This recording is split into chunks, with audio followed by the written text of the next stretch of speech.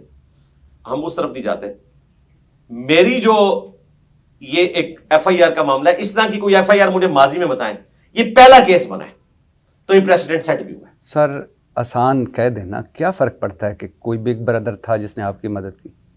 نہیں, big brother تو نہیں ہے, لیکن سب سے بگ ہے اللہ اکبر, اللہ تعالیٰ ہمارے پیچھے الحمدللہ. آپ نے اپنے پہلے لیکچر, اچھا میں ادھر تھوڑا اس کو پھر آپ کر دیتا ہوں نا, آپ اشارت کر رہے ہیں تو میں اس کو پورا جواب دوں. جن کے پیچھے بگ بردرز ہوتے ہیں نا جی, ان پہ ایف آئی آر نہیں کٹتی. میں آپ کو اشارتاً بتا دیتا ہوں. ہو سکتا ہے کوئی direction left right. F I R جب کٹ جائے نا, یہاں پہ وہ ریاستی اداروں کے لوگ جو ہمارے لوگوں کو تسلی دیتے تھے کہ جی تو کیس ہی کوئی نہیں, ایف آئی آر فارغ ہو جائے گی. جب کیس ہمارا پہنچا نا کورٹ میں, تو ہمارے ٹیم ممبرز نے جب ان سے رابطہ کیا, انہوں نے کہا جی ہم کورٹس کے اوپر تو نہیں کوئی اپنا روپ چلا سکتے, اب تو کورٹس ہی فیصلہ کریں گی. پہلے وہ تسلیاں دے رہے تھے, ٹھیک ہے, اور ہائی کورٹ میں کس نے جا کے کرنا ہے, چلو نچلی کورٹ پہ چلو کوئی دنگا فساد بھی کر لے, کیونکہ توہین عدالت وہاں نہیں لگتی ہے. ہائی کورٹ کے اوپر کس نے انفلوئنس کرنا تھا؟ اب میں آپ کو سائملٹینیس کنٹراسٹ بتاتا ہوں.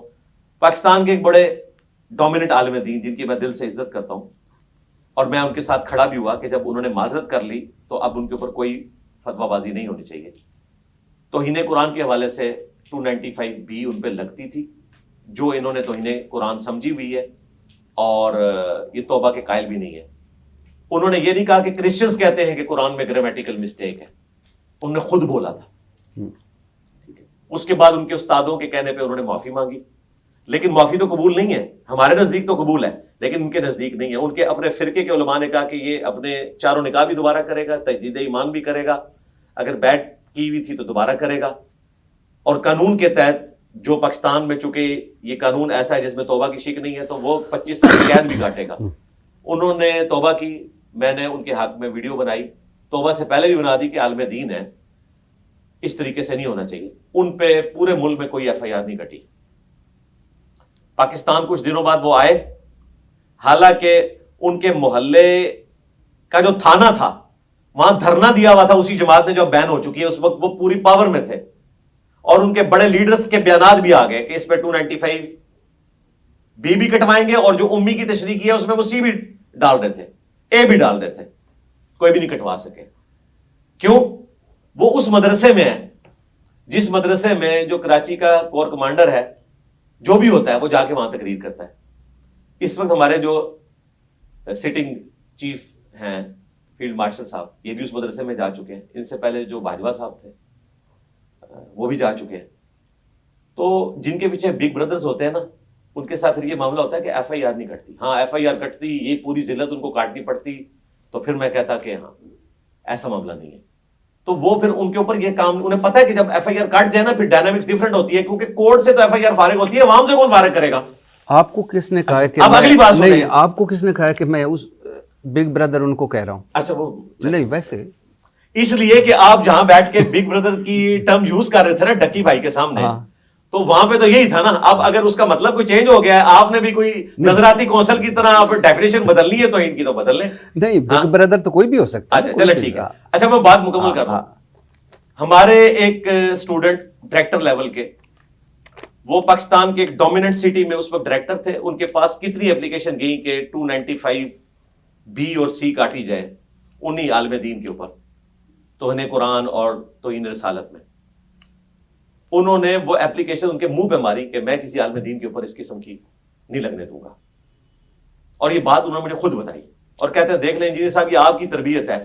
حالانکہ مجھے پتا ہے کہ آپ کا اور ان کا آپس میں سوشل میڈیا پہ چلتا رہتا ہے, لیکن آپ نے ہمیں یہ سکھایا ہے کہ یہ توہین مذہب کے قانون کو اس طریقے سے یوز کرنا یہ اسلام کی بدنامی ہے. تو کہتے ہیں میں نے انٹرٹین نہیں کیا. اگر وہ انٹرٹین کر لیتے, میرے اسٹوڈنٹ بھی تھے, اور کوئی آپ قسم کے جذباتی اسٹوڈنٹ ہوتے ہیں جو کہتے ہیں جی ان سانوی موقع ملے ہے, آپ سے مراد ہے مطلب جس طرح آپ مجھے کہہ رہے ہیں نا کہ ہمارے پاس 30-40 لوگ ہونے چاہیے, تو میرے پاس تو NCCIA میں بھی بہت سارے اسٹوڈنٹس موجود ہیں, کچھ بھی وہ کر سکتے تھے. وہ کاٹتے نا, پھر وہ بیلے لیتے پھرتے, پھر کچھ نہیں تھا کسی نے کاٹ سکنا. اور پھر جو بگ بردرز ہیں نا, وہ بھی پھر کورٹ تک جب معاملات چاہتے ہیں نا, تو وہ 3-4 مہینے کا جو ایک پروسیس ہے وہ چلنا ہی چلنا ہوتا ہے. اس چکی میں آپ نے گھومنا ہی ہوتا ہے, پھر ایک طریقے سے بندہ باہر آتا ہے. لہٰذا بگ بردرز ان کے ساتھ ہوتے ہیں جن کے اوپر FIR کٹتی ہی نہیں ہے. اچھا سر, 295 جیسا مقدمہ 103